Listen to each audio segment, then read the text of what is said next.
Hi friends, வணக்கம் and welcome back to my channel Dara's Cooking Demo. இன்னைக்கு நம்ம பார்க்க போறது ginger garlic paste வந்து நம்ம எப்படி 6 monthsக்கு மேல கெட்டு போகாம கலர் மாறாம எப்படி ஸ்டோர் பண்றதா நம்ம பார்க்க போறோம். அதுக்கு முன்னாடி இதற்கு சேனல் சப்ஸ்கிரைப் பண்ணாம இருக்கறவங்க சேனல் புதுசா பார்க்கறவங்க கீழ இருக்க red colour subscribe button touch பண்ணி சப்ஸ்கிரைப் பண்ணிக்கங்க. பக்கத்துல இருக்க பெல் ஐகான் பிரஸ் பண்ண மறந்துடாதீங்க. இப்போ டிஷ்க்கு தேவையான ingredients பார்க்கலாம். நான் வந்து பூண்டு இஞ்சி ரெண்டுமே வந்து ஈக்குவல் அமௌண்ட் நான் வந்து நல்லா பீல் ஆஃப் பண்ணிட்டு ஸ்கின்னெல்லாம் பீல் ஆஃப் பண்ணிட்டு நல்லா கழுவிட்டு ஈரம் இல்லாம மெயின் வந்து இதுக்கு நம்ம அதை கெட்டு போகாம கலர் மாறாம இருக்கிறதுக்கு மெயின் வந்து ஈரமே ஒரு சொட்டு கூட இருக்கக்கூடாது. ரெண்டுலையுமே நான் வந்து நல்லா கழுவிட்டு ஒரு நல்லா ட்ரை கிளாத் வச்சு நல்லா எல்லாம் அந்த ஈரம் சுத்தமா தொடச்சிட்டு நான் எடுத்து வச்சிருக்கிறேன். அதுக்கப்புறம் வந்து 1 டீஸ்பூன் உப்பு எடுத்து வச்சிருக்கேன். 2 டீஸ்பூன் நல்லெண்ணெய் எடுத்து வச்சிருக்கேன். நீங்க எந்த எண்ணெய் வேணா நீங்க யூஸ் பண்ணிக்கலாம். நீங்க இப்போ நான் வந்து ஒரு பேன் அடுப்பில் வச்சுருக்கேன். அதில் வந்து நம்ம எடுத்து வச்சுருக்க இந்த உப்பு வந்து போட்டு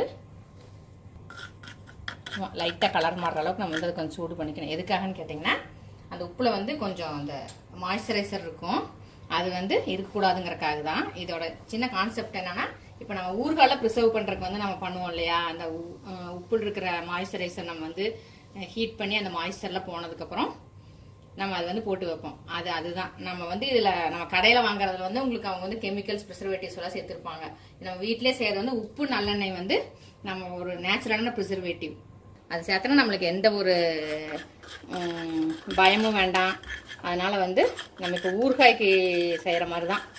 இது வந்து லைட்டா அந்த மாய்ஸ்சர் போற அளவுக்கு மட்டும் நம்ம வந்து அது சூடு பண்ணிட்டா போதும். லைட்டா கலர் மாறணும், அவ்வளவுதான்.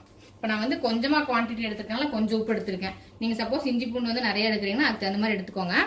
ஆனா வந்து நீங்க எந்த டிஷ்ஷுக்கு நீங்க அந்த இஞ்சி பூண்டு போட்டாலும் அதுல நீங்க உப்பு போட்டிருக்கீங்கிறத வந்து நீங்க ஞாபகம் வச்சுக்கணும். அந்த டிஷ்ல வந்து கொஞ்சம் கம்மியா உப்பு போடணும், அது மறந்துடக்கூடாது. இப்போ அது இருக்கிற அந்த மாய்ஸ்சர் கண்டென்ட்ல போயிடுச்சு. இப்போ ஸ்டவ் ஆஃப் பண்ணிடலாம். இப்போ இது வந்து கொஞ்சம் ஆறட்டும். இன்னொரு மெயின் டிப் வந்து என்னன்னு கேட்டிங்கன்னா, நம்ம அரைக்கிற மிக்சி ஜாரு, நம்ம ஸ்டோர் பண்ணி வைக்கிற கண்டெய்னர் எல்லாமே வந்து ட்ரையாக இருக்கணும். எதுலேயுமே ஈரமே இருக்கக்கூடாது. இப்போ நான் வந்து ஒரு ட்ரையான மிக்சி ஜார் எடுத்திருக்கேன். அதில் வந்து நம்ம எடுத்து வச்சிருக்க பூண்டு,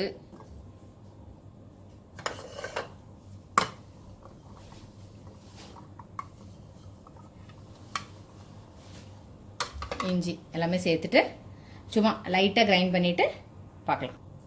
இப்போ சும்மா இந்த மாதிரி கோர்ஸாக கிரைண்ட் பண்ணிவிட்டு நம்ம அதில் வந்து எடுத்து வச்சிருக்கிற நல்லெண்ணெய் சேர்த்துக்கலாம். நல்லெண்ணெய் எவ்வளோ வேணால் சேர்த்துக்கலாம், ஒன்றும் பிரச்சனை இல்லை. அது வந்து ஒரு ஹெல்த்தாக நான் எடுத்துக்க வந்து மரச்செக்கு நல்லெண்ணெய். உங்ககிட்ட அது இல்லை அப்படின்னா நீங்கள் நார்மல் நல்லெண்ணெய் இல்லை சன்ஃப்ளவர் ஆயில் எது வேணால் எடுத்துக்கலாம்.